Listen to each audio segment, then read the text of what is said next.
एक बाल काटने की दुकान से लेकर एक आईएएस तक का सफर। जी हाँ, ये कहानी है तेलंगाना की एक आईएएस अधिकारी एम दिव्या की, जो लाखों लोगों के लिए प्रेरणा का स्रोत है। उनका जन्म तेलंगाना के एक गरीब परिवार में हुआ था, जहां उनके पिता एक छोटी सी सैलून चलाते थे। बचपन से ही उन्होंने एक आईएएस अधिकारी बनने का सपना देखा था, लेकिन किस्मत ने उनके लिए कुछ और ही चुनौतियां रखी थी।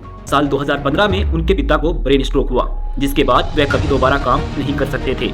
परिवार के पास इनकम का कोई दूसरा सोर्स नहीं बचा था और घर की सबसे बड़ी बेटी होने के नाते सारी जिम्मेदारी अब दिव्या के कंधों पर आ गई थी। सिर्फ 12 साल की उम्र में उन्होंने सैलून चलाने और बाल काटने का काम शुरू कर दिया।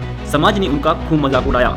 लोग कहते थे लड़कियों को यह काम नहीं करना चाहिए, लेकिन वह डटी रही। सामाजिक दबाव के बावजूद उन्होंने काम करना जारी रखा और अपने परिवार को आर्थिक रूप से सहारा दिया।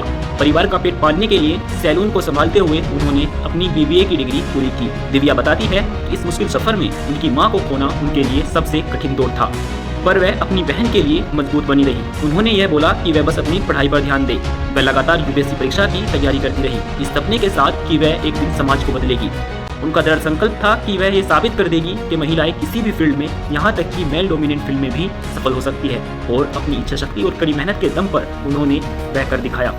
उन्होंने यूपीएससी परीक्षा पास की और आईएएस अधिकारी बनकर अपने और अपने परिवार के सपनों को साकार किया।